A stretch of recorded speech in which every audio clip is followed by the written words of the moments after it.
Welcome to Council on Foreign Relations. Thank you, everyone, for coming tonight to have this conversation about modernizing the military. Thank you also to our technical partner, Booz for helping put the event together as well. It's my pleasure to moderate tonight's event. Amidst all the budget debate, sometimes I think the big picture can get lost, and it's good to sort of pause and have that conversation with a group of smart people. And we have some incredibly smart guests, but we also have an incredibly smart audience. So thank you for all coming. Unfortunately, Deputy Secretary Work was unable to come tonight. He was called away at the last minute to go to Dover because of the accident that happened in Afghanistan. So sort of a sober reminder of why we do what we do here. But we are very fortunate to have the Assistant Secretary of the Army for Acquisition, Logistics, and Technology, Ms. Heidi Shyu, who has agreed to stand in for Bob Work. She is an amazing sort of combination of what we need in Pentagon leadership. She has an amazing academic background as a mathematician and an engineer, and also industry experience at Raytheon, as a vice president for technology, and an array of other jobs doing similar things on the industry side. So it's really my pleasure to introduce her. I'm curious about what she has to say about how those two things match up and help her do her job today. So without further ado, Ms. Heidi Shyu.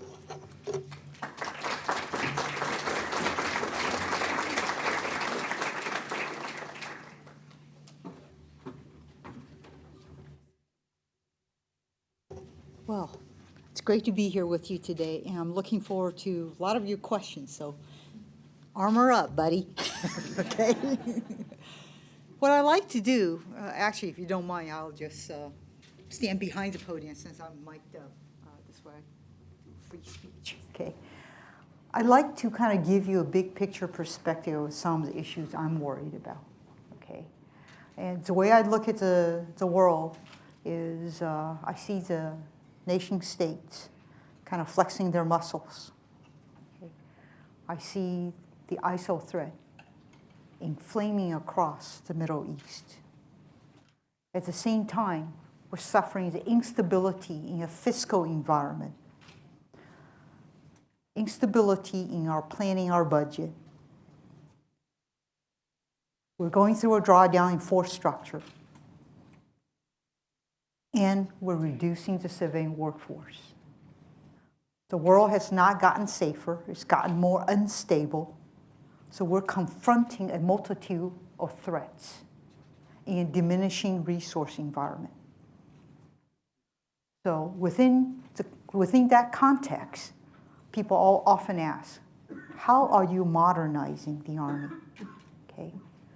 So the way I approach a problem, being a mathematician and engineer, you have to forgive me, okay? I think, okay, the way that we're going to approach this is we're going to divest as much old stuff that we no longer need.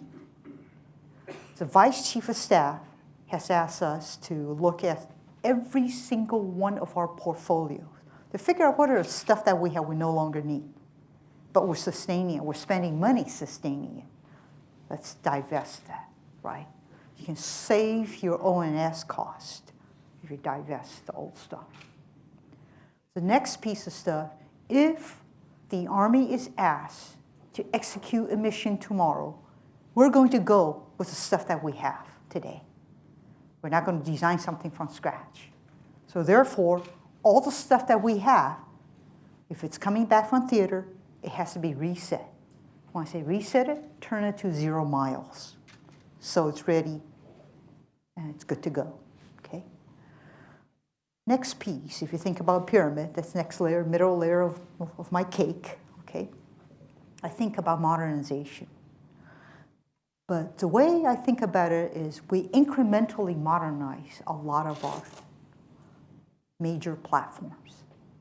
We upgrade our Abrams, we upgrade our Bradleys, we upgrade our Strykers, we upgrade our Apache, we upgrade our Chinooks, upgrade our Blackhawks, right? We incrementally upgrade a lot of our platform And the current version is so much more capable than the first version we started out with. So we incrementally modernize, increasing our capabilities. Okay. And why are we doing that? Well, first of all, we've added more communication gear, we added more survivability, we added more lethality. Therefore, we maxed out into size, weight, and power. So we're upgrading all of our equipment, enabling us to buy back more and more capability. Okay. So that's the middle tier. We do a very good job at incrementally upgrading things, and that's a key focus area for the Army. The next layer of this cake, or pie, or pyramid, I call it the new capabilities. We have not stopped developing new capabilities that we need. Example being, we needed to have the ability to hit a moving target. We needed to have the ability to hit a camouflage target, right? But sequestration took a chunk out of Joint Air-to-Ground Missile. Took $33 million out of our budget for that program. So in order to preserve that program and give us the capability, what we had to do was say, okay, we're going to take the hellfire back end of this missile and develop the front end, okay, and compete it from the front end. That's an example of the impact of sequestration. Okay. Armed Aerial Scout was a program that we wanted to continue.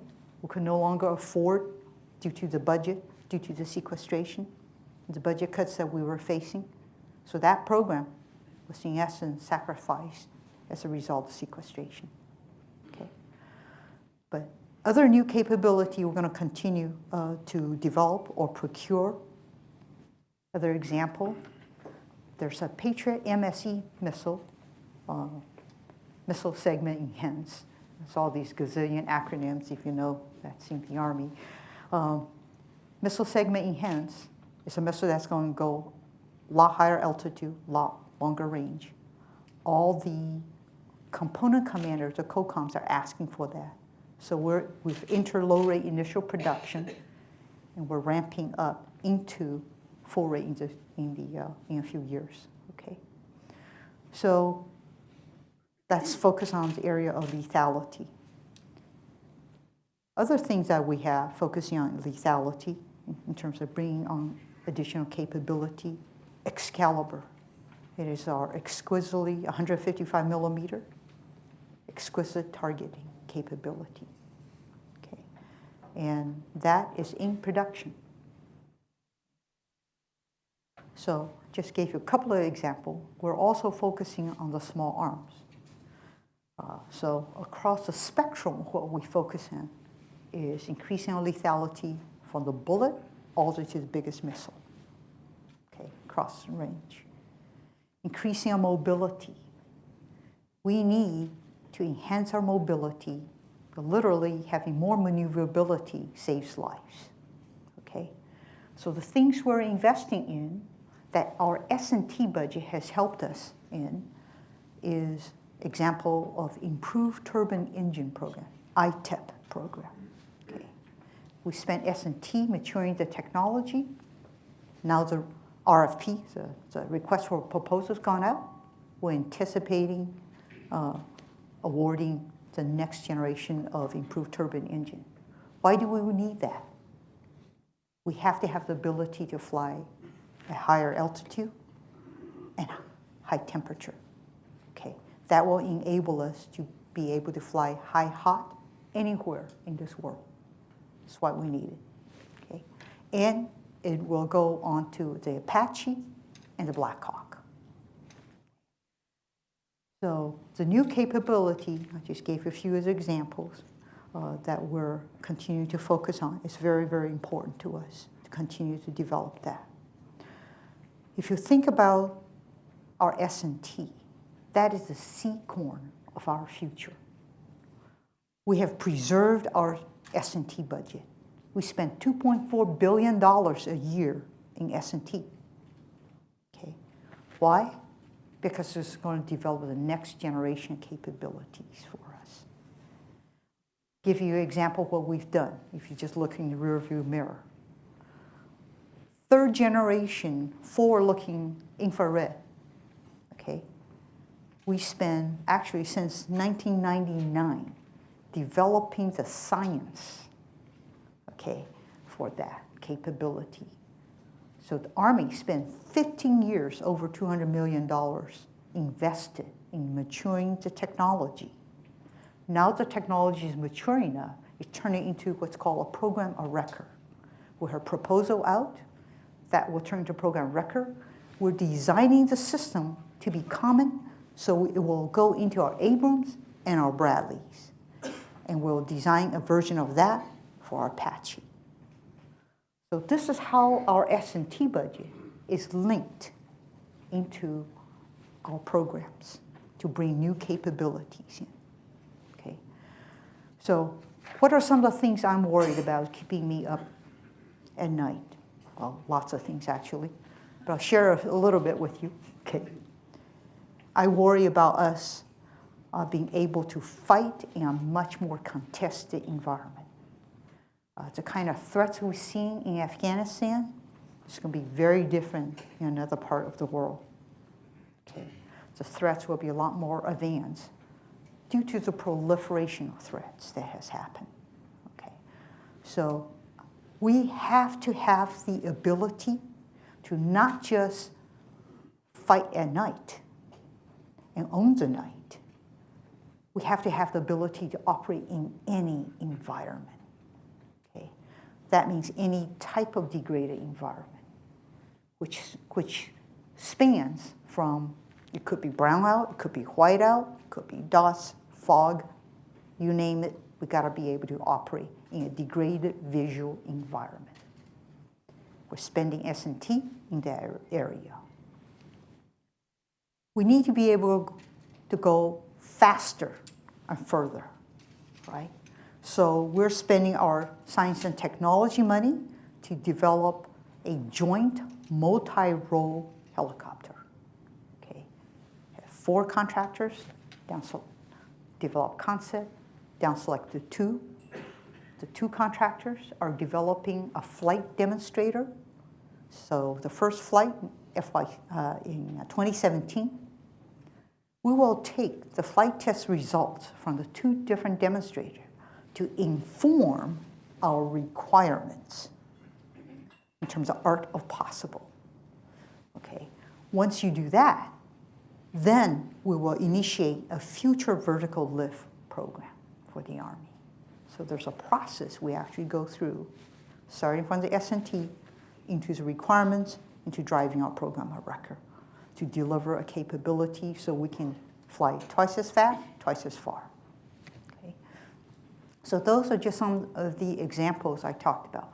The other thing is, beyond degraded environment, it is critical that we have the ability to operate in any type of jammed environment. Because in the next conflict we operate in, we may be jammed. We may be jammed in information, in communication, in radar. We may be under cyber attack. So those are all the critical areas we have to be able to operate. Not just operate in it, but through it. Okay. So to me, that's what I'm focusing on. That's kind of important. I want our Army to be able to operate in any environment. Okay. Happy to take questions. I know you guys have a lot of questions. I'd be happy to take some questions. Okay. I get to start off with some questions. Go ahead, have a seat. Okay. Be comfy. Thank you. Thank you for those comments. You have a hard job. Thank you. You know, there's a lot of acquisition angst, and there's a lot of debates going on right now with respect to acquisition, and you live it every single day. That's right. So yes. Thank you for your service. You know, on acquisition reform, one of the big questions of the night is, you know, what problem are they trying to solve? I imagine that there are a lot of problems out there that need to be solved. they're focusing in on the Hill on a certain type of problem. Can you sort of articulate for us, what that is, and compared to some of the other problems that are out there as well that also keep you up at night with respect to the system? Yeah, acquisition is incredibly complex, especially trying to deliver next generation of capability in a complex weapon system. If we can buy the stuff off the shelf, you buy it off the shelf, okay? But if you can't buy on shelf, a lot of stuff we have, you can't buy it off the shelf. We have to put the seed money to actually develop it, okay? The way I think, what's painful for me is coming from industry. I know how to move fast. I know how to design, develop, integrate, and deliver quickly. But the processes that's established, all the rules, the regulations, the statutes, right, is just onerous, right? On both sides, for the government worker and for the industry. Absolutely. It is painful. So, I mean, it's worse than painful. They feel your pain. Feeling my pain, right? And I had this discussion with Representative Thornberry, and I gave him an example how when I was given the responsibility to move fast, how I was able to design and develop the next generation radar system in 29 months. You would never be able to do that in DOD. Okay? You just can't. You can't get the requirements out that time, right? So it's a process. It's onerous. Okay?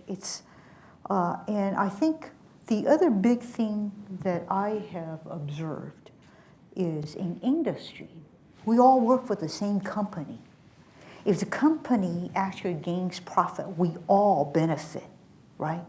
So what happens when a company trips up on a program?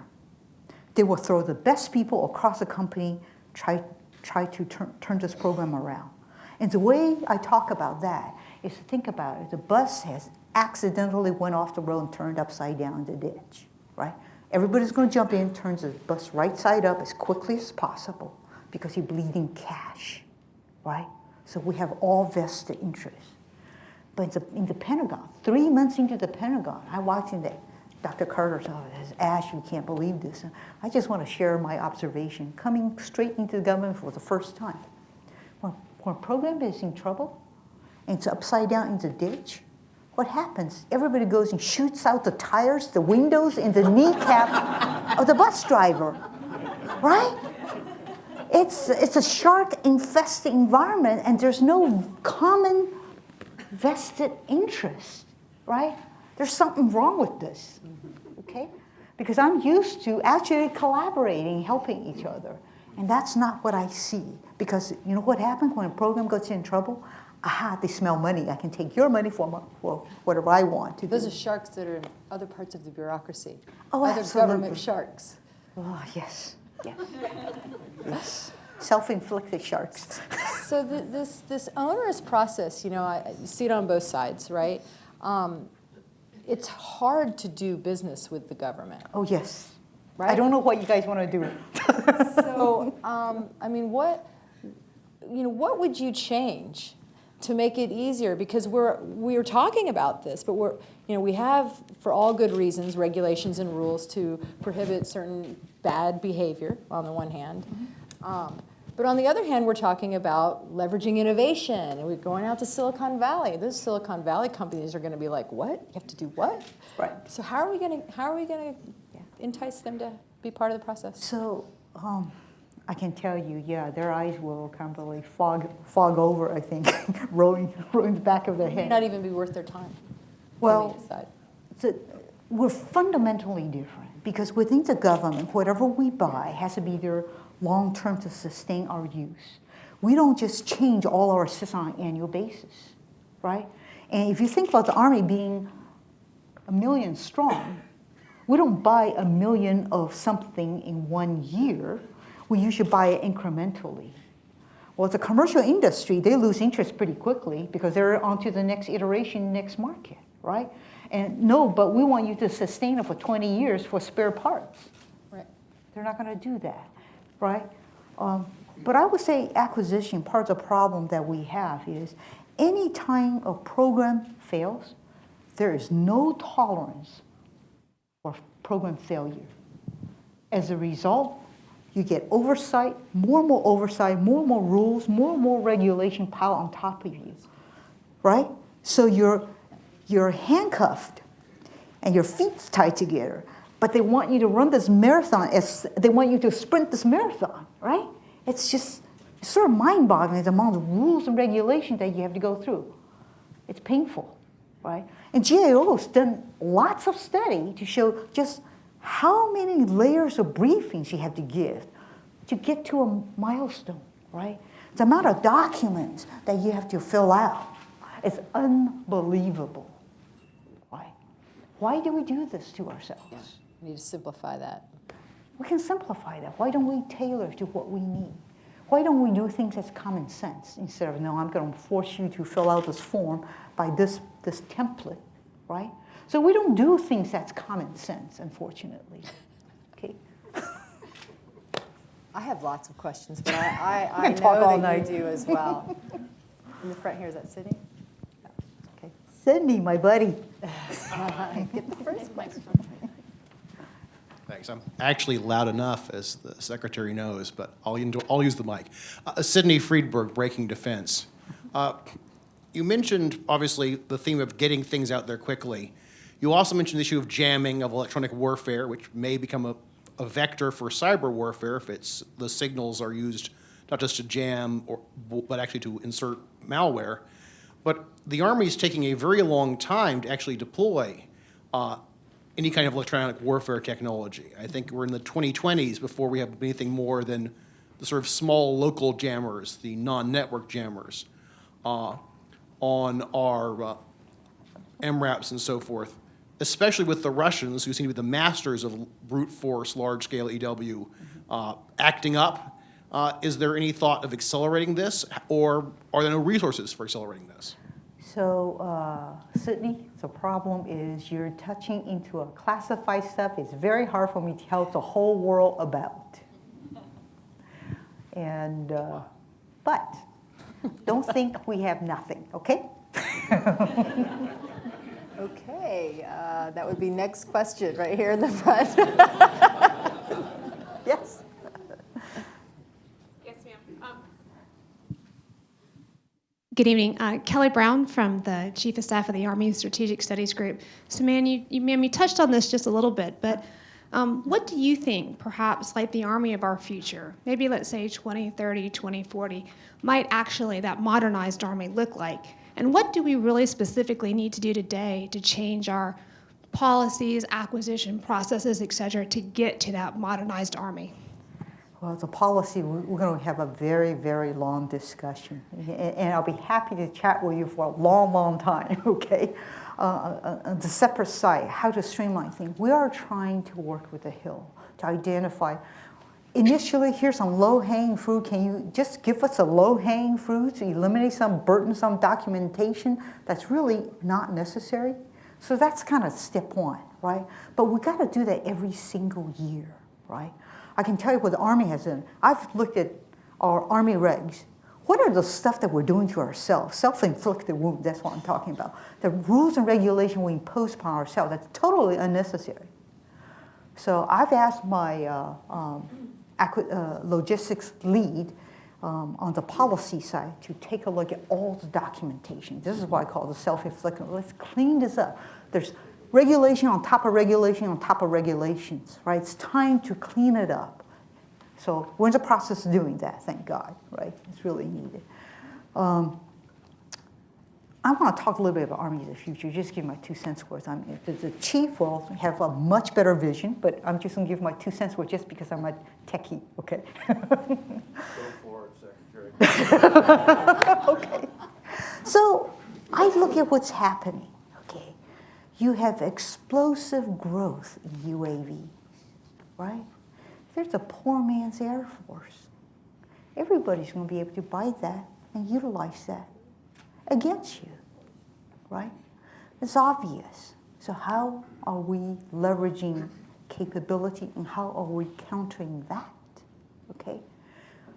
Sydney touched upon things that's absolutely correct, okay? Cyber is going to be critical. So we are thinking through cyber, okay, which I won't get into classified world, Sydney, okay? Okay.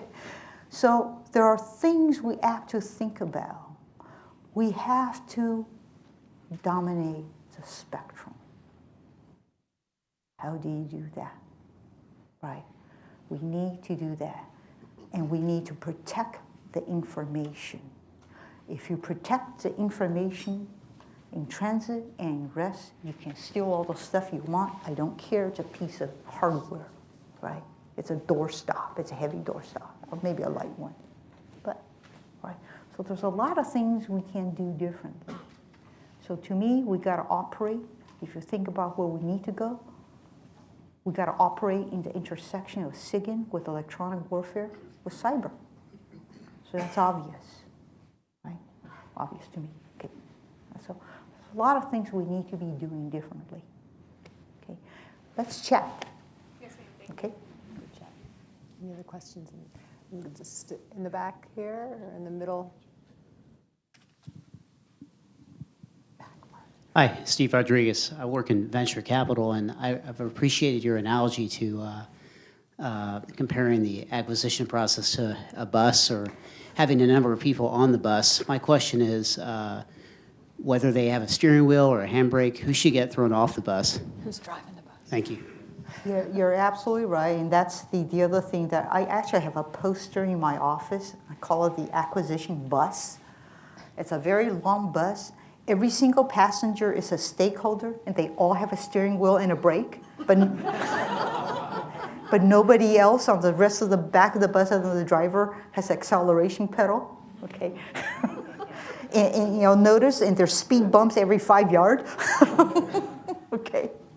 I mean, that's just reality, okay? The process is currently designed that we're following today.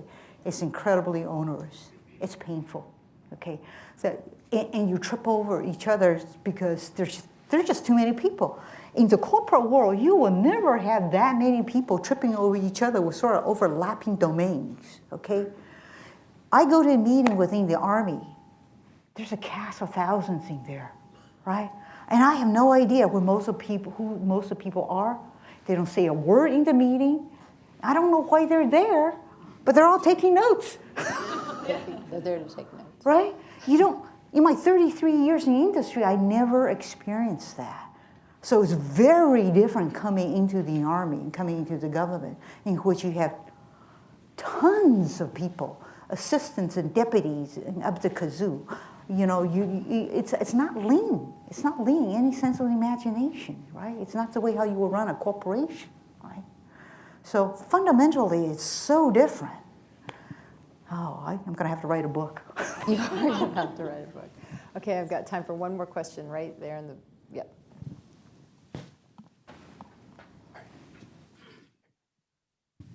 Hi, Mary Louise Kelly, now at The Atlantic. I'd like to follow on the cyber issue, and I realize you can't get into the classified arena, but can you at least give us a sense of where cyber ranks on the list of those things that are keeping you up at night? And can you break down to what extent are you focused on offensive versus defensive capabilities? Well, I certainly cannot talk about offensive.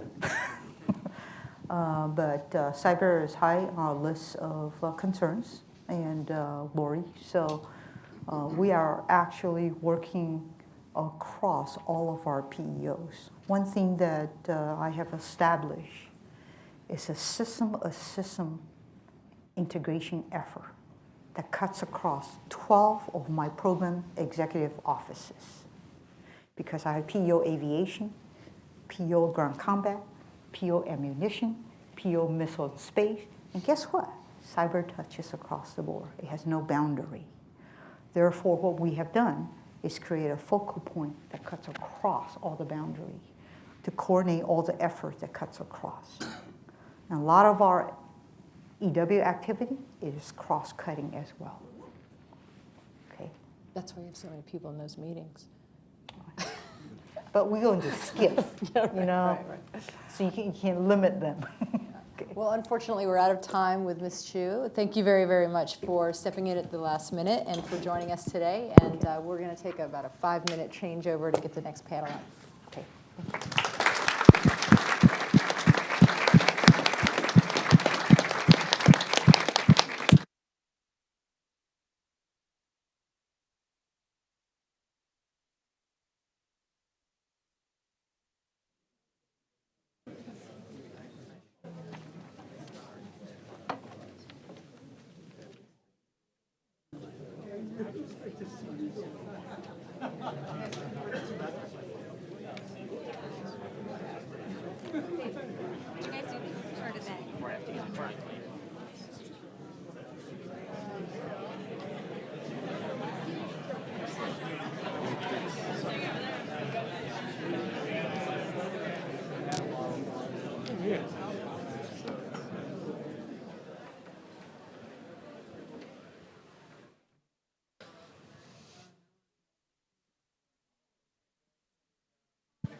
You're there.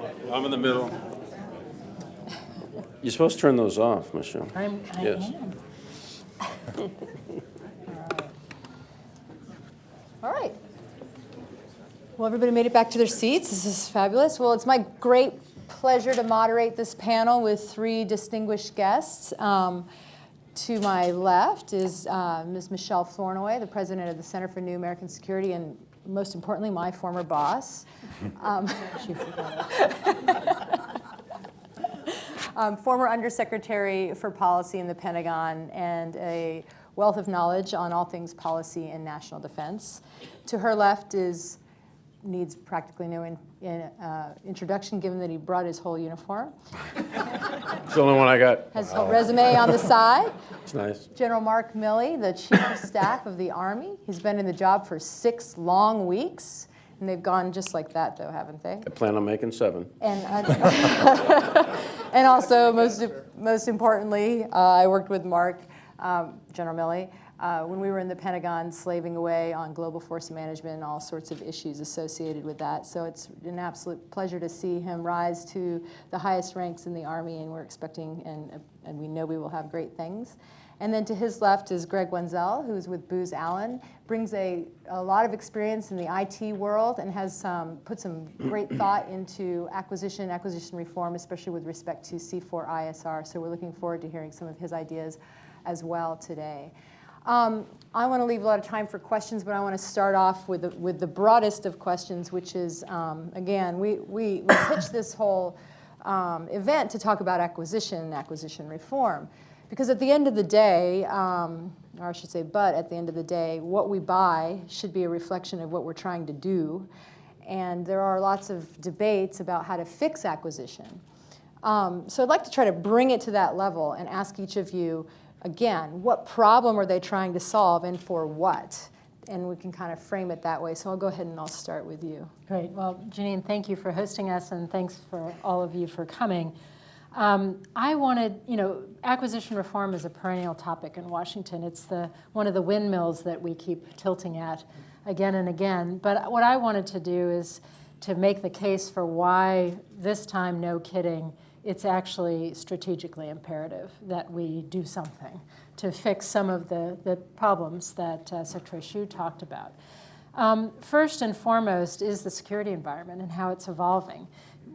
We are seeing the emergence of a couple of potential challengers, Russia in one case, China in another, who are making, no kidding, investments in anti-access and area denial capabilities to deny us in space, very serious cyber capabilities that will challenge our technological superiority in ways that we haven't been challenged in decades. So that's the first thing. The second thing is you have a proliferation of many of the technologies that have long given us our edge, whether it is precision strike, whether it is drones and unmanned systems. There are just so many areas where things that have given us the technological advantage for the last generation or more are soon going to be in the hands of most countries or many countries around the world. And so we have to think about what's the next set of investments, the next big bets that are going to be giving us our advantage. At the same time, we're in and we've all noticed, a highly resource-constrained environment where it's imperative that we actually spend every defense dollar better, that we get more bang for the buck. And so all this confluence of a much more serious set of security challenges, real threats to our technological superiority, and resource constraints that are not resolving themselves, at least in the near term, that all argues for a much more serious effort at acquisition reform. And I just want to broaden acquisition reform a bit.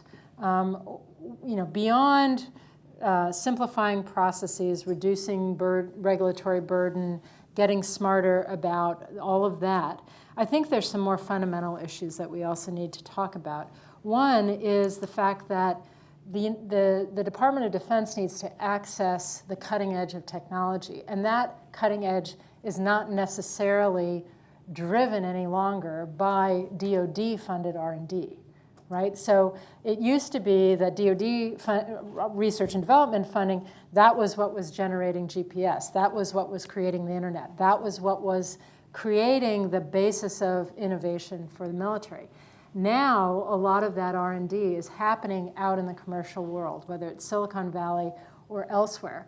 And yet our own regulatory processes and all approaches make it very, very hard for DoD to actually access that commercial technology and frankly make a lot of commercial, particularly smaller businesses, make it a bad business decision for them to work with DoD. So that is an area where we've got to put some of our attention, and I was pleased to see that there were some efforts made in the NDAA to address some of this. I think the other piece is that we have to look at the front end of the acquisition process, which is how we're deciding what to buy.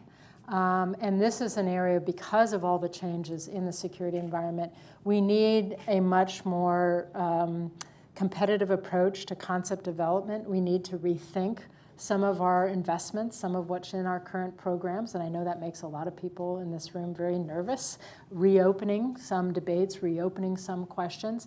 But the force we are buying today will not necessarily position us to win in the future. And the department has become very hamstrung by a consensus-driven process, and that is not necessarily what we need. We need some fair competition of solutions and ideas to get real innovation, to position us to be better, to be able to win any conflict in the future. And I've talked too much, so let me stop there and turn it over to my good friend, Mark Milley. Well, thanks, Michele. The first, before I even start, just I'd like to publicly congratulate Janine Davidson, my former colleague from back in the day in the Joint Staff and OSD. And she's, as you know, been announced to be our next Undersecretary of the Navy. So she'll dip into my accounts, and that'll be good. But congratulations to her. She's, you may or may not know it. She was, I think I have this right, but she was the first C-130 female pilot in the Air Force, and she was a brilliant staffer there for Michele, and Michele was policy, and I've known both of them for quite a few years. So congratulations, Janine, to you. Look forward to seeing you as the Undersecretary of the Navy, if confirmed. I have to add that part. Do not presume. But on acquisition, the question was, what's the problem you're trying to fix? I'm a customer.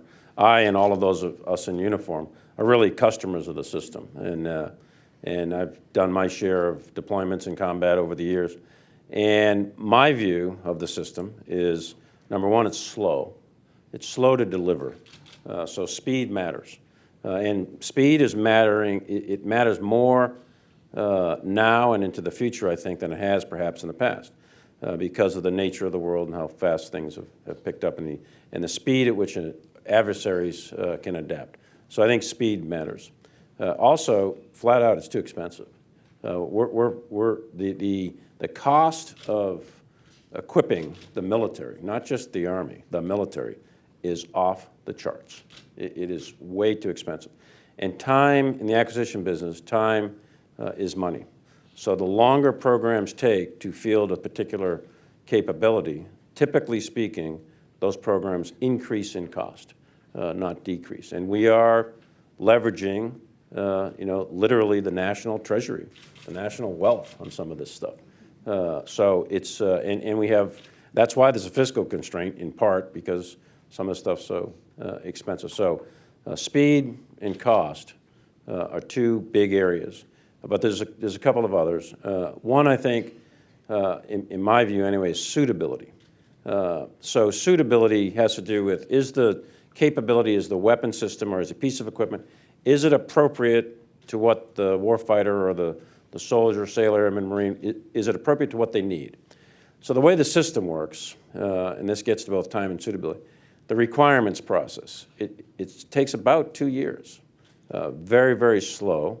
So think about, let's just say in 2015, I identify a need on a battlefield, call it against ISIS in Iraq.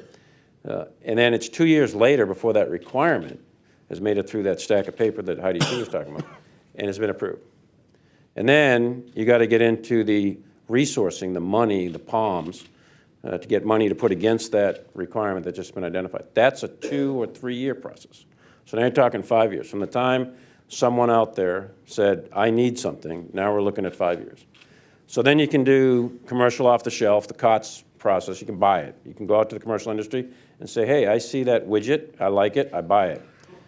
Just the act of buying it is about a 2 or 3, even if it already exists, a 2 or 3 year process to go through all the regs and all the rest of it. So now you're looking at not 5, add 2 or 3, now you're looking at 7 or 8 years from the time of point of need. And then if you have to invent it, you have to go into the S&T business, you're looking at lead times on the speediest you could do it, 10 years. 15 to 20 is not uncommon. So you're talking ridiculous amounts of time. So you look at the iPhone. Everybody's got one. They're all doing their Twitters right now. So, when did that come on the market? 2008. That's only 7 years ago. And that's changed the very nature in which human beings are communicating. 50% of the world's population is now accessing the internet. And so you've got the speed at which the commercial world is operating, and then you've got the speed at which the system that Heidi Shyu is operating. And those are 2 different speeds. Our adversaries are operating off the first speed, not the second speed, in my view. So the suitability, that which I want a glass or I want a widget, and then 15 years later, I may have changed my mind. My widget's different. What that happens in that 15 years is then that basic requirement that was identified, everybody looks at it and say, well, I want this slapped on it, and I want that slapped on it, and I want this slapped, and I want this new widget put on that initial requirement, and that adds cost, it adds time, it adds all kinds of things. At the end of the day, you get a gold watch that may not be suitable to the original requirement that you thought of at the beginning. So suitability is a big deal. And then the fourth and last issue I'd say is what we're trying to fix, in my view, is accountability. If everyone's in charge, no one's in charge. And this is one of the reasons why in my testimony a few weeks back, I said, hey, put me in a coach. I'll be Joshua at Jericho, send me. So, make me accountable. Why shouldn't the service chiefs be accountable and responsible for the equipment that's going to the soldiers for which they are leading? It just makes common sense to me. Am I an acquisition expert? Nope. Am I a businessman? Nope, not at all. I'm a general, and I'm in charge of the United States Army, in my view. And I've been a commander, and I've been in combat. And so hasn't the chief of the Naval Operations. So hasn't the chief of staff of the Air Force. So hasn't the commandant of the Marine Corps. Put us in charge of this stuff. Let us take a swing at the bat, because it hasn't been working. It's not working. And make us accountable. And if we fail, fire us. Take us out of the game and go to the next man. Do the Lee Marvin Big Red One, the movie, where he goes, number 1 man, number 2 man, with the Bangalore. So that's how it works. That's how we work. That's how we operate. That's how the military should operate. Decentralize, empower the PEOs, empower the Heidi Shyus of the world, empower these service chiefs, set a standard for them. If you meet the standard, green light go, pin a medal, get promoted. If you fail, you're out. It's really not all that complicated, this accountability business. We don't do it. Too many people have the opportunity to say no. We're staffing things around this building ad infinitum for 2 years, and everybody can say no. What Michele just said, a building operates off consensus. She's right. It operates off consensus. Well, that's not how you get innovation. You don't get innovation off consensus. How much consensus did Steve Jobs get?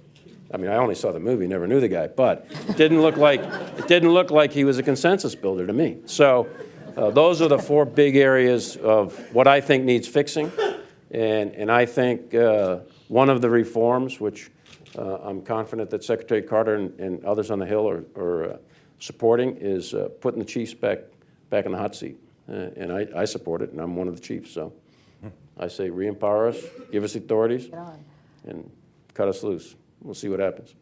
All right, very good. Great. How do you follow something like that? I mean, That's why I went first. by design. I'm actually going to follow where Ms. Shyu was going and channel my inner engineer and try not to talk the technobabble, but specifically focus on something that is a little more channeled, like the C4ISR issue. C4ISR is most effective when it's actually networked together. It's a really heavy IT-intensive system, but for all the reasons we just heard, we buy vertically. I've actually built several of the systems over the last 2 decades that they're large, monolithic, and shrink wrap. The issue is the acquisition system is used to buying platforms. We need to modernize the platforms. But when there's IT and there's information at the end of those platforms, you hit it well, sir. The speed of cycle of IT and the whole Moore's Law problem does not match the acquisition cycle. So everybody's using the iPhone example. I will too. When we actually have a day in the life of a digital ecosystem where we're able to, if you use these things, go use Around Me, Yelp, Will Call to find activity. You could actually have a whole day in the life on the digital ecosystem, and you go, what is it about the commercial technology that allows us to stand up a new company and assemble new things together and call it Uber and disrupt the whole new business? If you just kind of look at the chronology of time, remember what the web did with the brick and mortar when we changed the technology? And now the digital ecosystem where things are, because of the compute cycle on this thing is more than we had 20 years ago on a mainframe, that we're able to actually buy more smaller things that are naturally integrating. We're doing that in our personal lives. And then we buy our individual stovepipes. We work pretty heavy in the C4ISR. And the question is, how do we open up these systems to get the effect of this digital open ecosystem? Actually have a thought on how to do that. If there's a way to actually change the mindset of, we're calling it this enterprise integrator, I believe the government needs to take back control of some of what is going on in the design of these things. So where are the blueprints? Who is the PEO for integration and interoperability, that instead of buying the shrink wrap thing and then it needs to connect to another system, we do it as an afterthought, do it as a forethought, and there's part of a design. The government can actually do that, put the blueprints out, so then we go through the acquisition, you buy more smaller things. They truly are naturally integrated, and they're actually able to share information on day one. They're born joint. Obviously, the heavy Army-intensive crowd, we actually do see where there is a couple environments, like the Army Common Operating Environment, good start there. There's a couple, the Defense Intel Information Environment at a joint level, eyesight, and then the Joint Information Environment. So those are starts, but it's taking us a while to get there. And how do we actually get, I actually think if there is a structure that emulates what Mr. Kendall is doing in the acquisition on maybe the engineering track, and ma'am, to your point around the system of system engineering, where there's something at the OSD and each one of the service have a system of system engineer. We've had a discussion with some Air Force and Navy folks where there was a consensus that it wasn't an engineer, because us engineers, we get in our own way, right? We know how to build things vertically, we know, but when we're in the IT world, when we're moving from servers to buying services, and there's a well-known interface that allows us to actually plug in an exchange, and we can create a new company and disrupt, call it Uber and disrupt, a certain business. The bad guys are using this technology against us. They are actually networking together using that same, if we can make those modifications, then I think actually we'd be able to accelerate the acquisition of the IT and connecting this. If there's folks in the audience that have been with government taking over standards, as soon as you say standards, everybody thinks of ADA and the fun that we had there. And it's the technology barrier has dropped so much that I think it's actually the right time, and due to the budget pressures, that you actually can have the government can take back control, create this open platform. It's just a set of interfaces that then you put as an appendix in a procurement that says, when you build this black box, you plug it in, and here's how you do it to provide the information or consume the information, and you make those available, obviously on a classified network for the cybersecurity, but you make those available so then they're born joint and naturally integrated. For those that are like, government can't do that, we need to move that over to the industry, allow industry to do the best there. I would give an example of the best example of that might be the precursor to the internet called ARPANET. So when the government actually, in concert with a contractor or whatever, built these standards, it actually changed the world. And I think we can do that now as long as we have this structure that allows you to do the open engineering, that you design the blueprints, the acquisition knows how to buy more smaller things that are naturally integrated, and then the operator knows how to actually connect them together and create the chain of events that will deliver the effects that we need. So it's for the warfighter, really. Well, let me start with a couple big to precise questions. I'm going to start with you, Michele. You said that we need to be more competitive, or in order to be more competitive, you need more companies.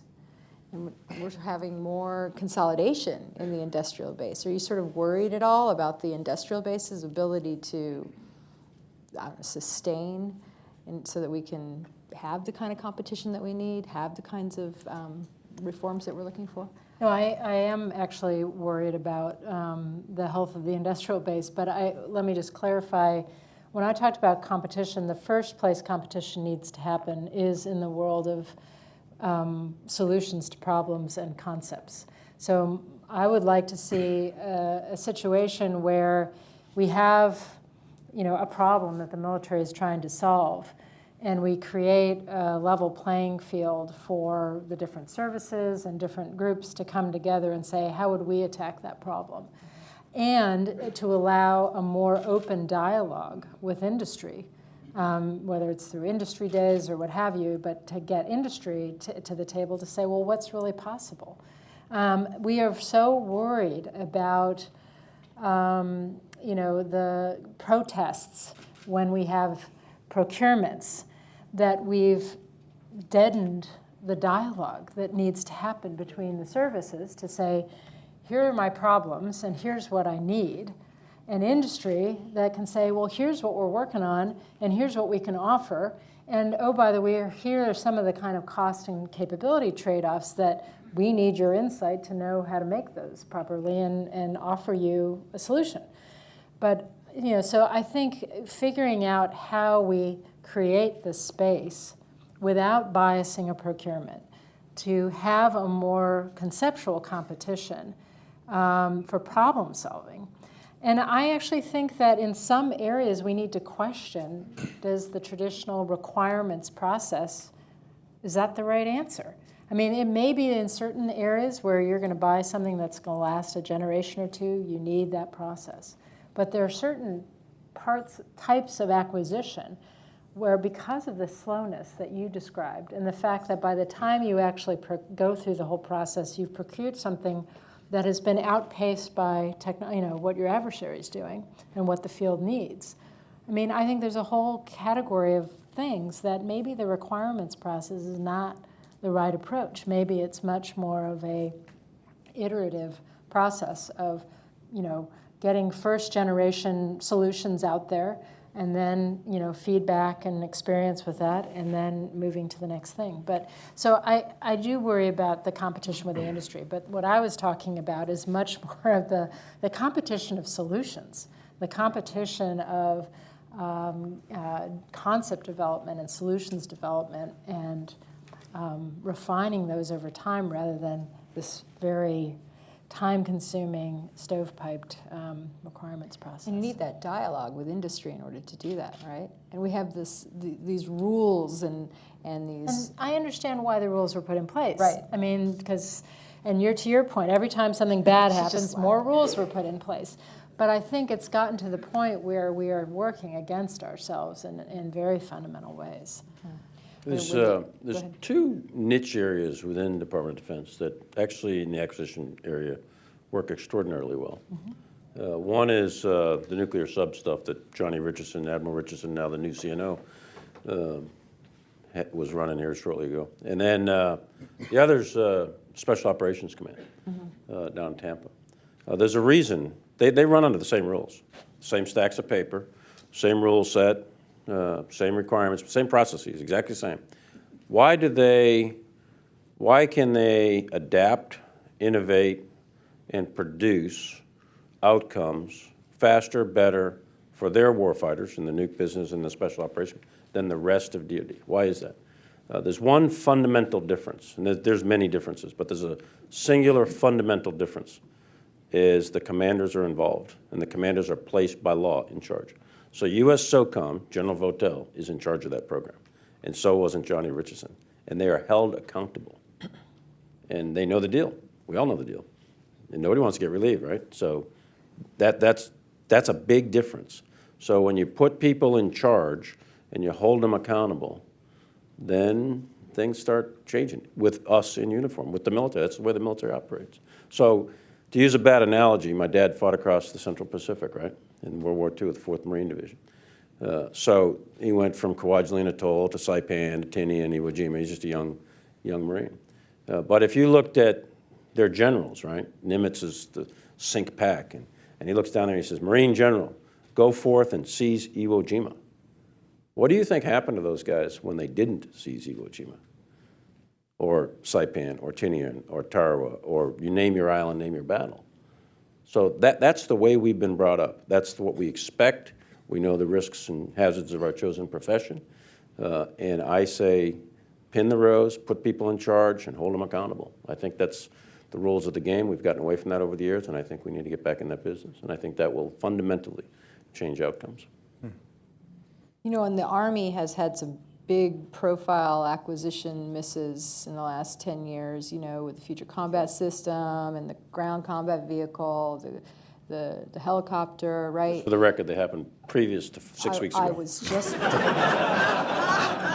just about to say that for both Gotta pin the rows, Milley get the right and- chest. And I was just about to say that for both General Milley and for Right. the Secretary Shyu.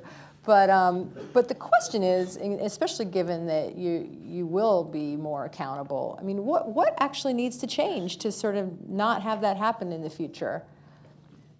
I think What Michele mentioned the procedure? requirements thing is a big deal. So the entire way in which requirements are developed, certified, approved, et cetera, I believe, and I don't want to sound like a broken record here, but I believe the service chiefs need to be put in charge of that. Right now, they're not. With Goldwater Nichols, service chiefs are cut out of this process, fundamentally. Everyone says, yeah, they're involved. Yeah, but you got to elbow your way in. It's not like you're really the person, right? So what happens in large bureaucracies, and DoD's the world's largest, Chinese Army's number 2 and Walmart's number 3, right? So we are the world's largest organization. Think about that. And when large organizations observe phenomena where things are all messed up, the normal reaction of the bureaucracy is to take the problem and bring it to your box, as opposed to decentralize, empower, and hold the people accountable. The way the startups, the niche companies, the way they operate is the opposite. They decentralize, they empower, and they either succeed or fail, and they hold them accountable. But large bureaucracies have a tendency, and it doesn't matter if it's military or not, but it's definitely true in DoD writ large, both civilian and military side. If you see a problem, we tend to say, oh, you know, young man, young woman, do this, do that, and by the way, here, I'll give you additional instructions. So I'll use my service as an example. What have we done? Since January, we have issued out 243 what's called ALAROCs, all Army messages is basically what it is, and 247 execution orders. That's 500 plus orders, and it's only October.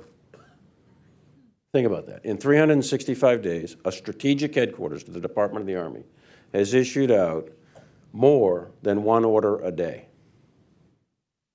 To me, that's nuts. That's crazy. We're telling people we're over-centralizing. We are over-controlling at the higher levels. What needs to be done is let loose the reins. Empower people. There's talented people out here, some of them in uniform, actually. And that was a joke. So empower them, but the flip side of empowerment is accountability. So all the captains and all the majors and all the services are saying, send me in, coach. Put me in the game. And I say, roger that. And you better score. And if you don't put the ball in the end zone, you're going to the bench and putting the next guy in. So it's a relatively simple conceptual thing. But I'm a real big believer in that. It goes towards mission command, intent-type tactics, Aufstrat-Taktik, all the stuff we've been taught since we were lieutenant. For some reason, at the higher levels, we've forgotten all that stuff that we grew up with.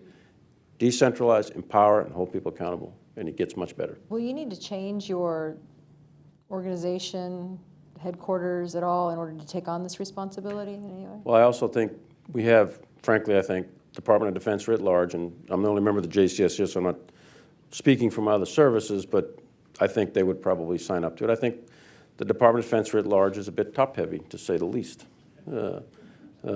And again, I'll use my own service, but we have a very large Department of the Army staff. I'll use the Navy as an example. You know, how many guys were on Nimitz's staff in the Central Pacific in World War II? And he started out with 300 and he expanded to something like 600 or 700. Think about that. And this is a guy who fought the Central Pacific against the Empire of Japan, and he actually won. Think about it.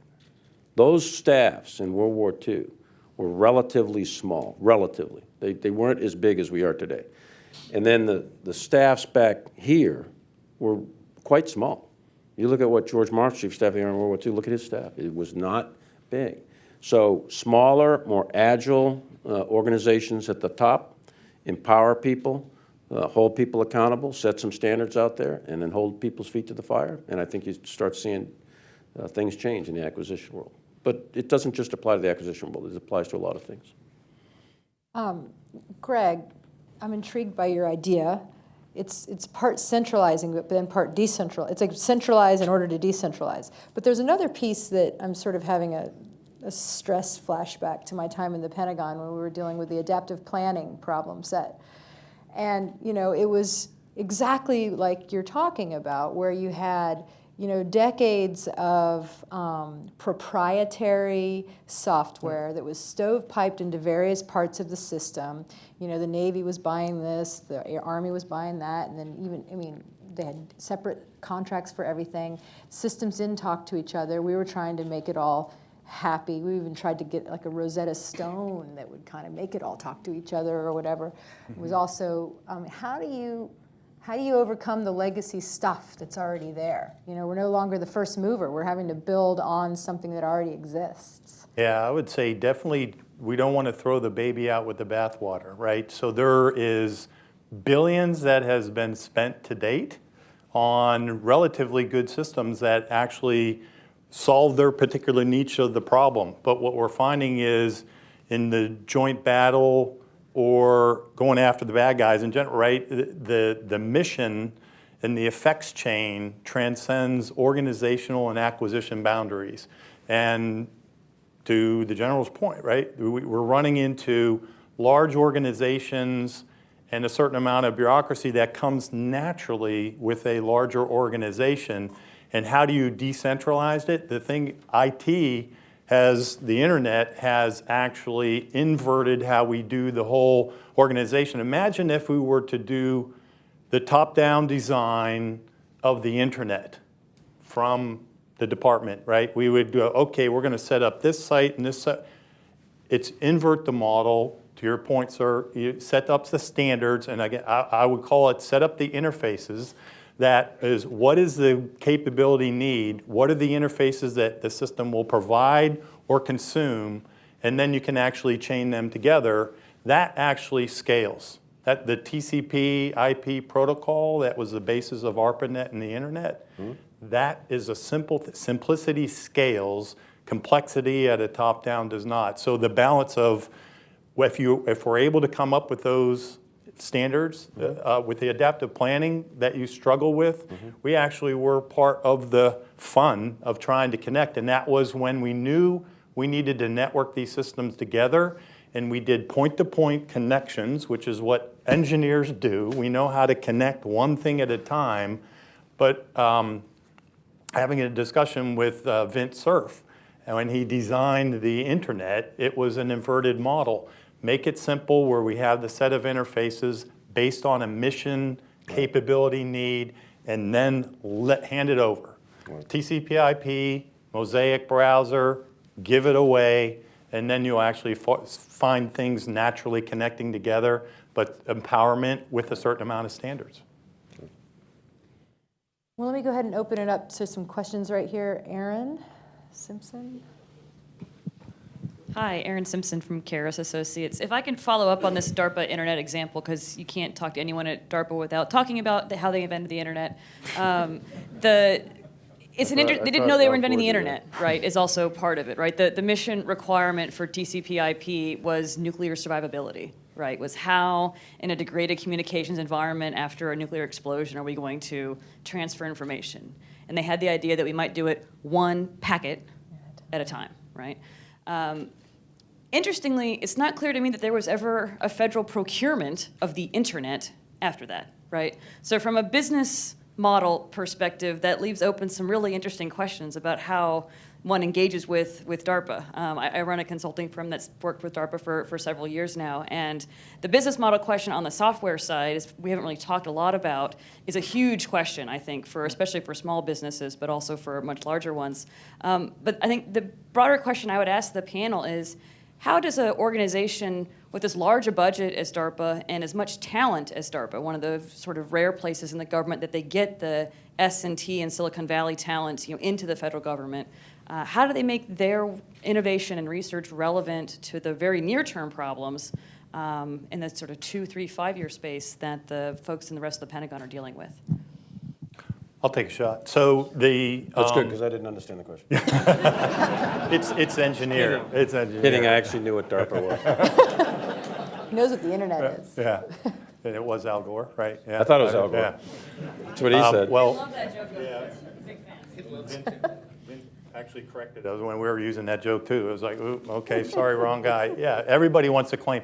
Here's the thing. It was like the 3M Post-its. It was an after effect that we took benefit out of, right? But what you see, and again, this is going to sound really engineering heavy, but the pattern of when you try to do large systems like Future Combat, which was a network system, and you try to do a top-down engineering design and start connecting things together, wasn't the only reason, but that's where things start falling apart.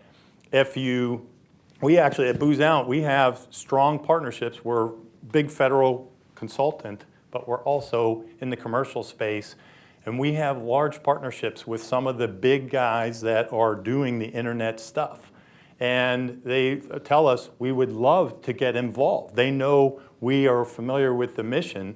The issue, how do we get involved? Again, if we lower the barrier to entry to get the small businesses in there, let's not throw a $100 million RFP at them that is, okay, we want to buy this thing from a small business. Let's give them a shot at, we want to buy this little tiny service that may be $500K, but it does this thing very well. Here's the interface. They would be all over it. They would dive in if we make the acquisition. It doesn't take 2 years to put the acquisition package together. It's through BAAs or other opportunity. I think actually small business and the innovators will come more. Your earlier comment around the consolidation, yeah, it's because the water hole is shrinking even more. It will get more consolidated, and I don't think that's where we want to be. We want to have the open solution that will allow the best of industry and the people that are not traditionally in there from the West Coast getting in. The Amazon, the C2S, iSight C2S, a secure. I mean, that was a good example where you can just take this commercial technology, secure it, and make it available. That was actually a larger procurement, but there's a lot of innovative companies that would love to get in with ideas if we were to break it down into smaller pieces and just say, here's how you plug in. Michele? I was just going to say, I think the other issue for DARPA is they come up with a lot of innovative and often disruptive solutions. And there's this notion of the Valley of Death. And the Valley of Death is the desert that DARPA programs have to cross to try to get into service palms. Because service palms, what's in the palm becomes protected territory by very entrenched and powerful interests and communities inside the services. And so, as I'm listening, I agree in general with the management philosophy that says we need to empower and decentralize and hold accountable much more than we do today. But I do think one of the important OSD roles is to try to incubate, protect, and ease the pathway for those highly disruptive, highly important future technologies that come out of places like DARPA or might be found in the commercial world and need to be brought in, that may not compete well inside a service POM without that additional help. So I think there's a very important role looking jointly and looking enterprise-wide for OSD to help place some of these key bets that frankly won't get placed if you leave them up to the sort of established service communities. Or may or may not. I think there's a balance. So I think the other thing I would ask for, I don't know if we're allowed She to was ask each senior other to me. questions. Yes, absolutely. But, I think Not anymore. if you do devolve more to the, I'm just Sorry. an outside civilian. If you do devolve more to the service chiefs, there's a huge human capital and capability question for you in terms of developing the expertise and the career paths and the incentive structures to really have true acquisition professionals who understand the private sector, who understand acquisition management and so forth to get to what you're talking about. Frankly, I think there's a balance. Because we've stripped a lot of that Yeah, out there's a balance. of the services. Right now, the balance has swung completely in a direction that has cut the service chiefs out. And I don't think that's a good idea. I think it's all about, that's why I started off with the question, what problem are we trying to solve? Because if you're trying to solve the accountability problem, then what you're saying is absolutely true. But if you're trying to solve an integration problem or future acquisition vision problem, then you've got a role for OSD that the services may not take care of. And so I think whenever you make a new policy, whenever you make a new law, you create ripples in other ways. So what problems will we create in trying to solve this other problem? My sense is that the acquisition reform ideas that are being floated don't take all the responsibility away from OSD. So I think it's important to think about what stays where. Right. There's clearly a balance, and there's definitely a place for the cross-cutting that Michele was talking about. Sydney, even though I promised you. Hi, Sidney Friedberg, Breaking Defense. A question particularly for the general.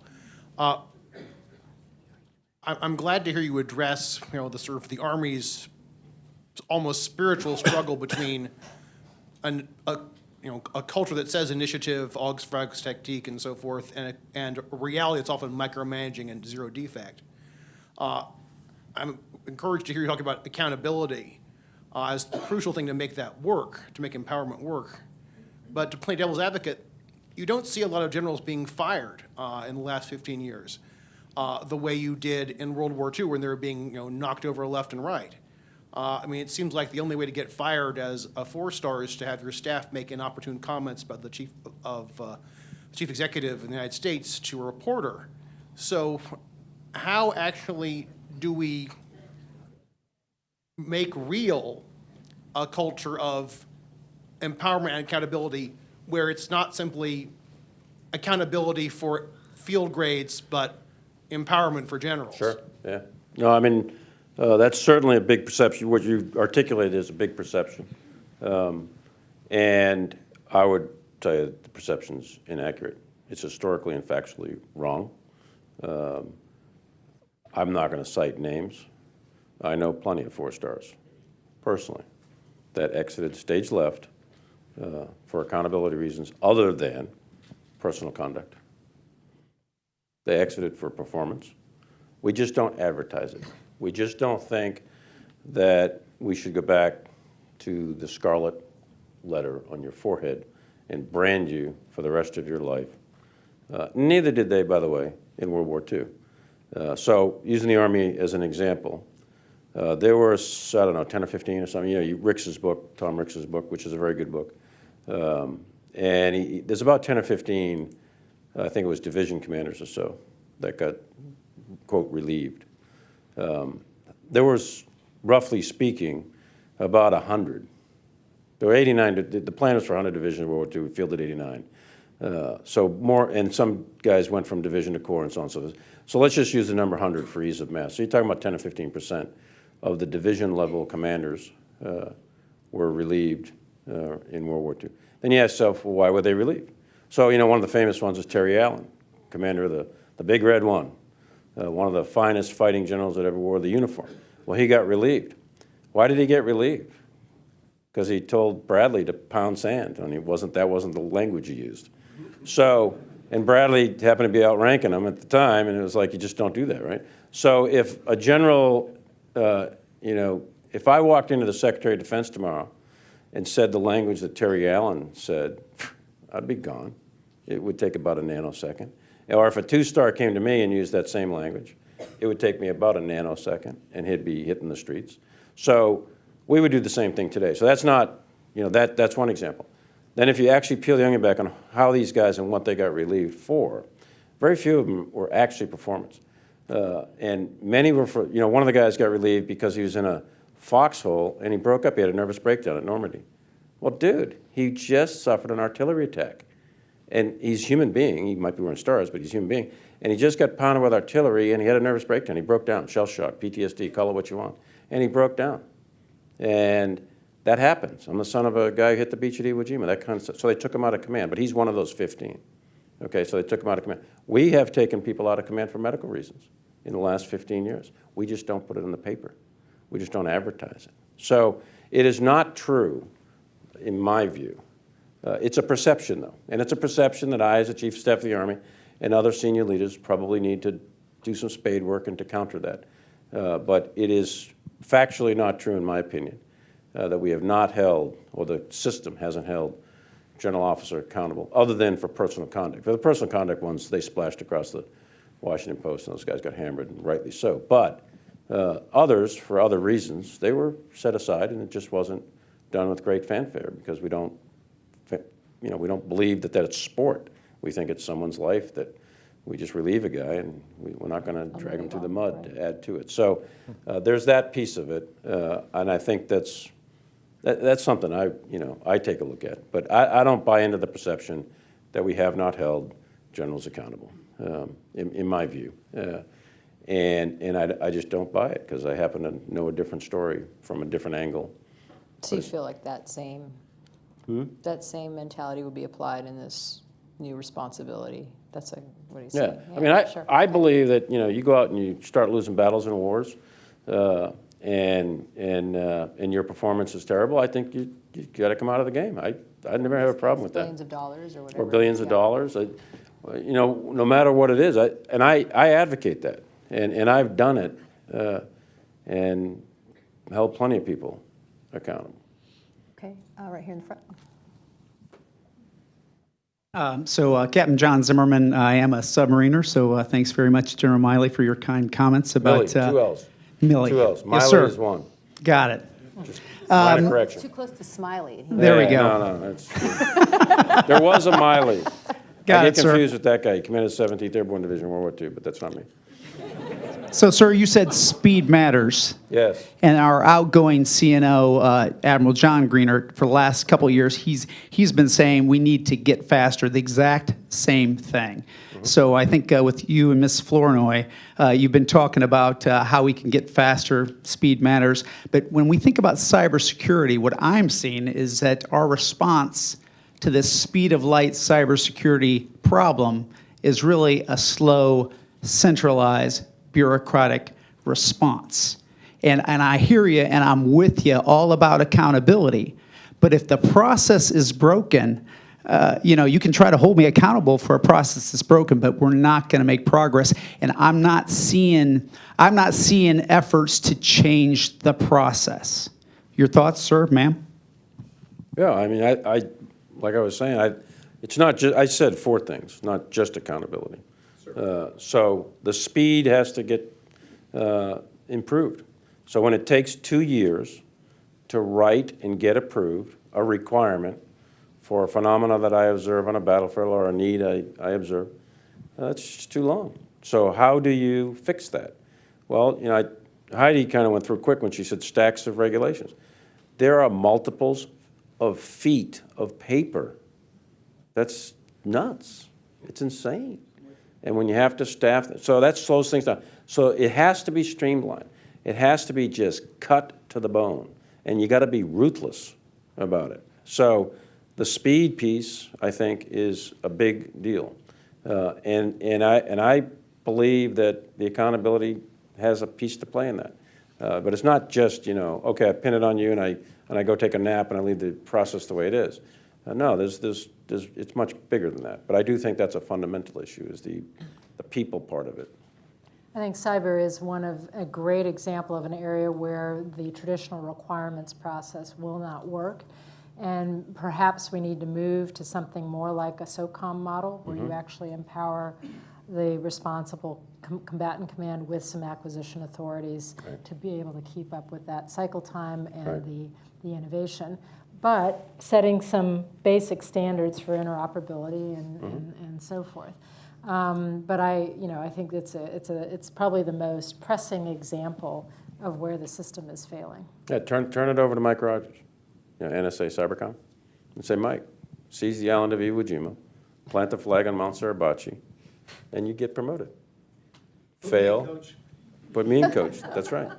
And give him a time and give him some standards and give him parameters, and then he can develop it for all of us. And it's a good thing. Okay, questions? Right back here.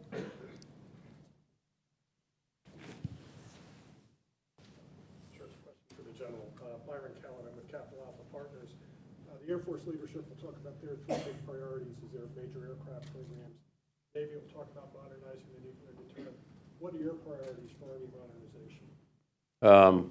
Well, let me back up and go to my three priorities and then the priorities within priorities. So I've got three basic priorities that I come in with as the chief, and I don't think they're going to change for 4 years because I've had them for a long time. The first is readiness. And the second is modernization. I call it the force of future, or the future force, but that's what you mean by modernization. And the last is take care of your soldiers, take care of your soldiers and families and civilians, et cetera. So, why did I bin it like that? So I think if you asked any service chief, they would more or less say that those are probably their top three. We live in the real world, in the here and now. And there is a possibility that we could deploy significant combat forces to some place on the Earth's surface and engage in combat.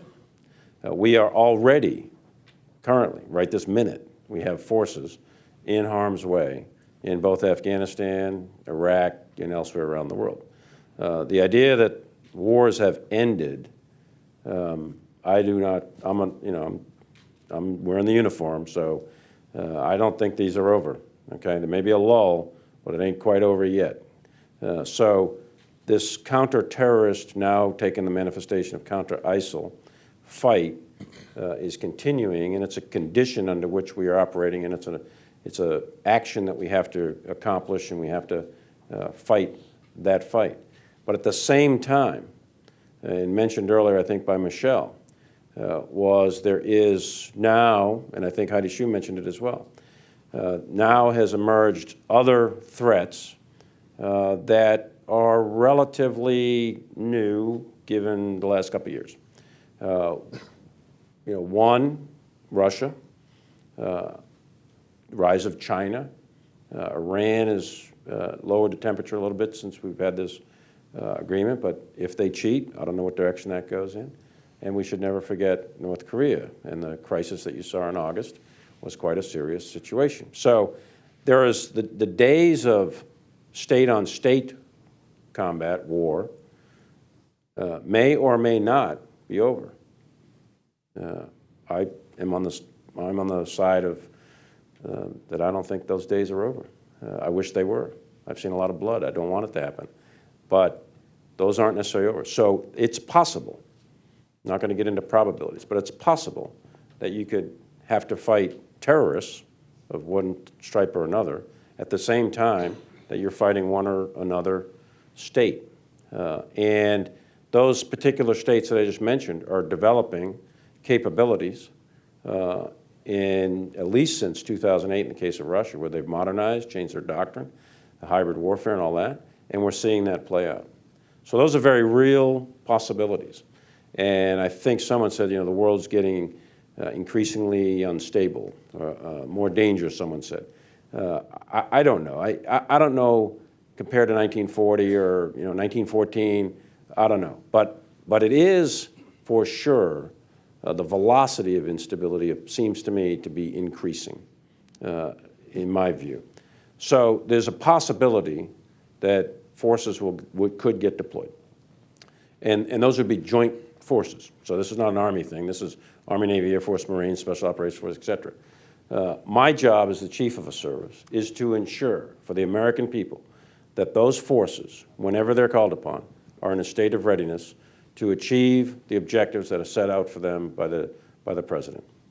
And also that their lives aren't wasted because they went to combat untrained, poorly led, poorly equipped, and in a state of bad readiness.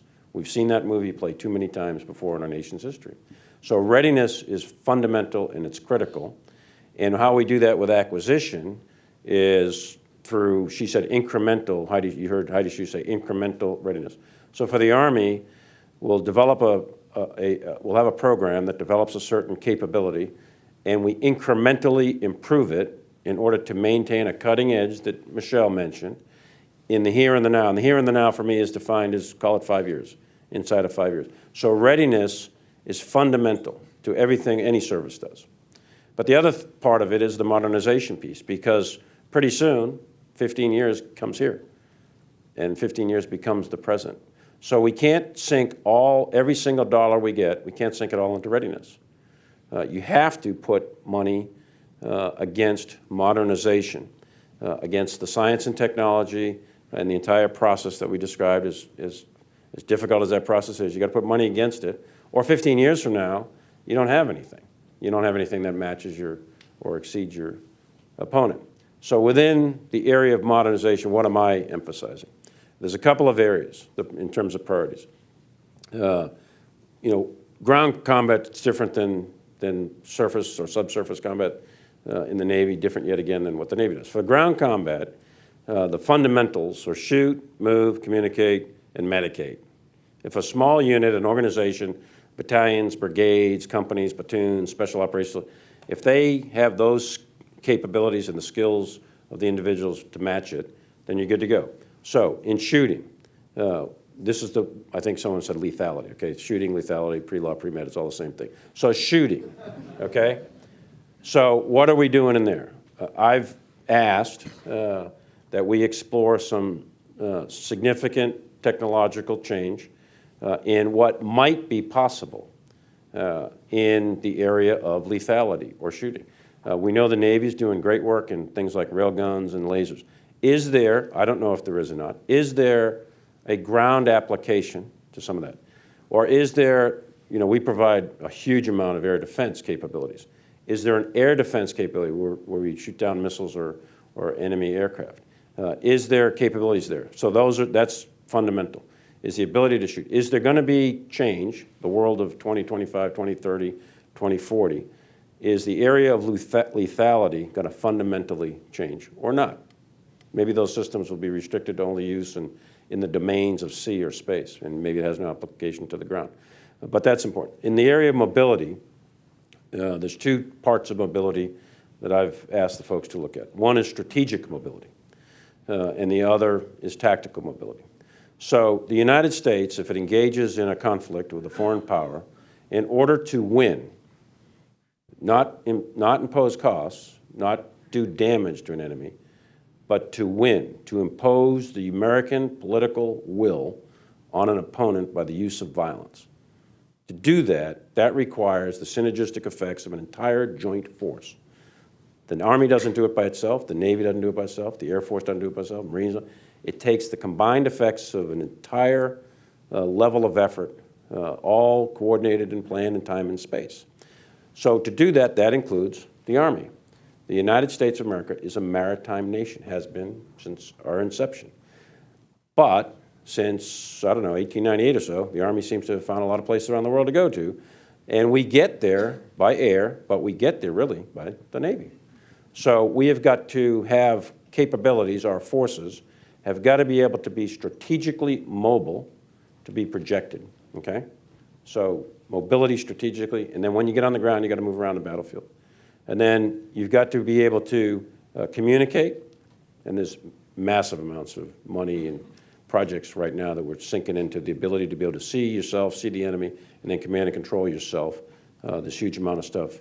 And then there's a lot of work being done in the area of medicing, how to evacuate casualties, treat casualties, and so on and so forth. And then lastly is the whole idea of force protection. Are there materials out there for both the soldier but also for the vehicles, et cetera, in order to keep our kids alive on the battlefield. So those are the areas that I'm emphasizing as a Chief of Staff. That was a long answer. I'm sorry, Janine. That took the rest of the time. I apologize to the Council on Foreign Relations. I'll cancel my subscription. All right, other questions? Here's what I'm going to do. I'm going to take 2 more questions. Did you still have that question? No? Yeah, okay, so here, and there. 3 questions, and then we're just going to wrap up, okay? No more questions for the General. Yeah, and yeah, you could just wrap up there. Gail Maddox, I teach at the Naval Academy. And my question is maybe a little bit too large, and I'm very happy to give it to Michele, since you're pointing that way, General. And that is, in the agenda, you talk about applying all of the issues that we've talked about here to the pivot to Asia. And so I thought that I would give you the opportunity to do that and turn it to the pivot to Asia and how it applies. Mitzi?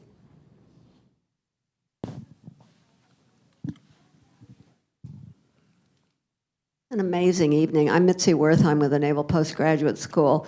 I always try to figure out what are the implications of this change in the personnel system. I mean, the rigidity of trying to fill boxes, not necessarily with the skills that are needed. And I think we are, as a nation, are suffering from the fact that we are now so large and have processes which were created decades ago, many longer than that just don't fit our needs today. And it's really hard because it affects jobs and people are always going to object.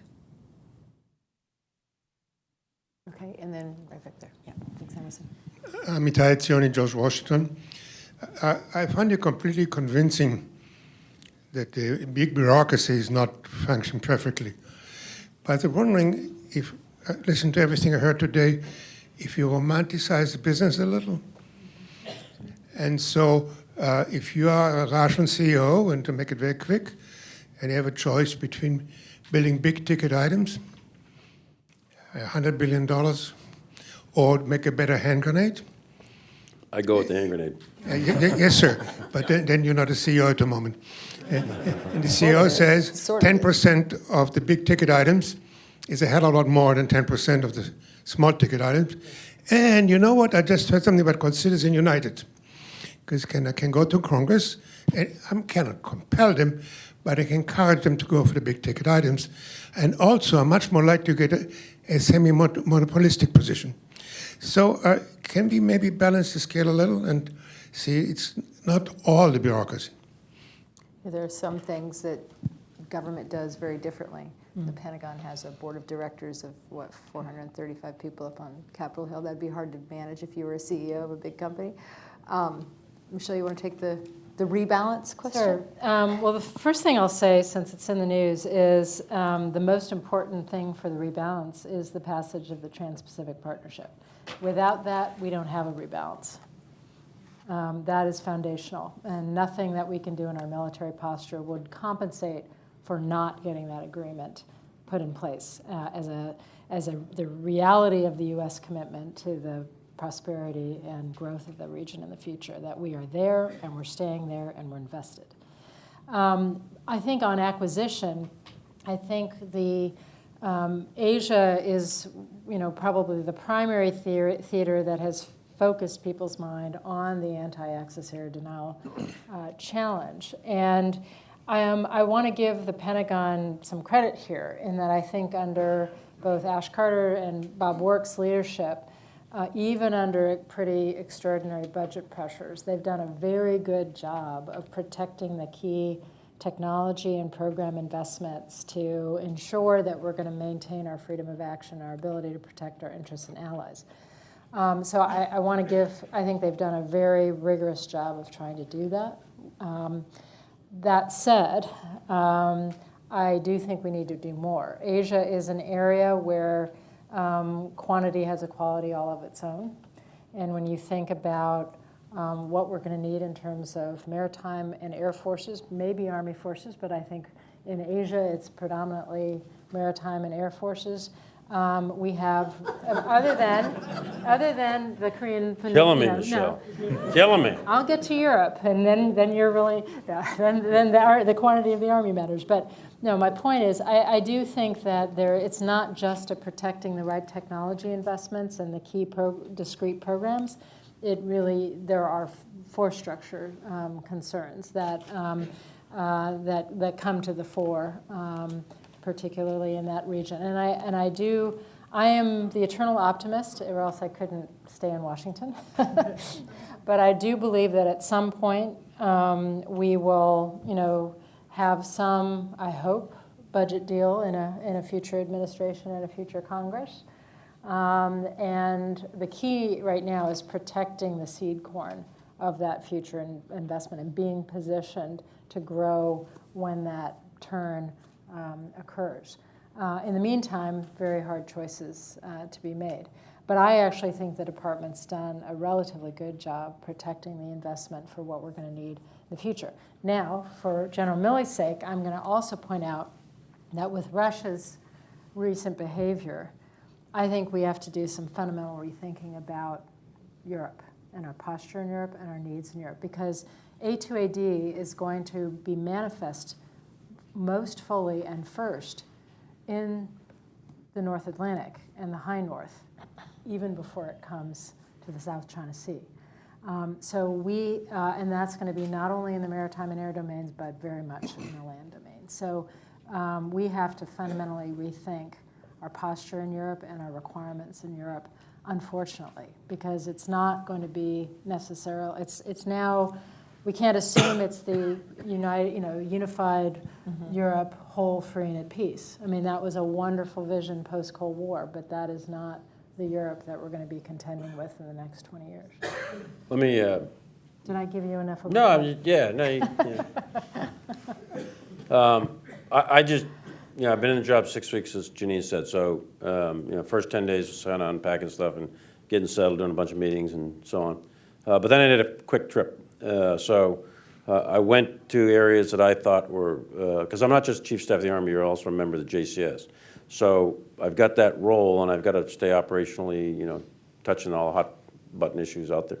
So I sprinted off, went to Iraq, talked to the commanders there, U.S. and Iraqi, then went over to Jordan, talked to the Jordanian leadership and the U.S. folks that were there, bounced into Israel, went over to Afghanistan, bounced up to Europe, went over to Indonesia, and then over to Korea, and then back home. And that was roughly 2 weeks or so. So in the Pacific, I had an opportunity to go to what's called the Pacific Army Commanders Conference. And I served in Hawaii for a couple of years, 3 years in the 25th Division. And then I was 2 years as a battalion commander in Korea. And I've taken an interest in the Pacific because my father and mother were both, my mother was in the Navy and dad in the Marines, and just took an interest in it historically. Went over there to this conference, and it was fascinating. And I got a chance to meet 21 of the 27 chiefs of the defense, and they were Army officers of those countries. So the Pacific is maritime because it's a huge ocean, right? But those countries, their militaries are dominated by their land force. So there's a big role, if you think of what is our job as a military, obviously it's to fight and win, okay, so that's, but you never want to really get there. So you want to assure your allies and you want to deter opponents. I think the Army has a unique role, which I'm just coming to realize here in the last few years in the Pacific, of that Phase 0 combatant commandos piece. Because I believe an admiral can talk to an admiral of any nation a lot easier than I can talk to an admiral. I think they can talk the same language. They talk about boats, waves, storms, or whatever, ships. They can talk about all that stuff, right? So I figure the Chief of Staff of the Air Force, they can do this thing with the fighters and all that stuff, and they can talk. So, Army pilot or the Air Force was part of the Army, but that happened in 1947. There was something bad that happened. But anyway, so I think the Chief of Staff of the Air Force can probably interact with other chiefs, other air forces, probably better than I can, right? So I think that's a good thing, the mill-to-mill communications. But in the Pacific, I was surprised, actually, to see the heads of their security systems, their national security systems, were being run by land guys, Army guys. So I think or not just me, but the generals out in the Pacific, said Army officers, senior officers can interact. So I think there's a role to be played there. I also am very cognizant of the fact that we've got a really significant amount of U.S. military power in the Pacific. People think, Central Command, because that's in the news all the time. Go to Jane someday and look at what the U.S. has in the Pacific. It ain't small. It's big. For the United States Army, what that means is we've got, roughly speaking, almost 100,000 soldiers in the Pacific. We're not. It's about 25 to 30% of the entire Army is dedicated to the Pacific. If you strip away stuff like kids who are in basic training and various other things that are in a non-available, non-deployable status, you look at the operational Army, it's closer to a third or 35% of the United States Army is in the Pacific. That's not a small amount of capabilities that, if the Admiral, if the PACOM commander didn't want them, I'll take them back. But he's asking for them. So why is he asking for them? Because he's using them. And I do agree with Michele that if a conflict were to erupt, which we never want it to erupt, but if it did, I believe the opening shots would be from the Navy and the Air Force. I think the last shots would be from guys on the ground, Marines and Army. I believe that decision in war is done on the ground. And I believe that because I believe war is politics, and it's about people. And if you're going to impose your political will, I believe that is not done from great distances. I believe that's done on the ground. And the air and the naval capabilities enable the delivery of ground capabilities that then in concert get you a decision. So if there were a conflict, whether it's Korea or anywhere else, I do think there's a very significant role to be played by Army forces, ground forces, Army, Marine, in either the Pacific or the Middle East, or name your place. So that's where I'm at on it. We're over time. I'm No going to way. give you a last word, but it's going to have to be quick. Right? Again, how do you follow this? You Sorry. It's good. I would just say that wherever we are, wherever we shift to, a networked force is a more lethal force. And it's really about information superiority, where we know where the bad guys are, where we need to keep our troops out of harm's way or send them to do their mission. And some of the stuff, not to sound like a broken record myself, but it's like if we were to focus on the networking and getting it, because there may be one uniformed service that takes lead in a particular area of operation, but again, they were all being networked. That will be the most lethal force out there. And I will go back and say, if anybody has worked with Admiral Sabrowski, if you remember Art Sabrowski, and so net-centric warfare, I think it was in '96, actually started doing that back in those days. And then George Stembit, for net centricity, he tried to make it a realization and start networking the forces. I thought it was a beautiful vision. Then we had this thing called a war. And hate that, don't you? It happens. But what we did was we focused on what we needed to do, but we didn't maintain that vision. And I think if we have the time to refit and reset, if we can spend a little bit of time on networking our force, we'll be more and more ready for the next wherever it will be. Very good. Well, I apologize for going slightly over time, but I think it was worth the entertaining factor. I thank you very, very much to all of you. Entertaining and I'm glad enlightening. I could provide Janine and enlightening. entertainment. Anyway, thank you very much.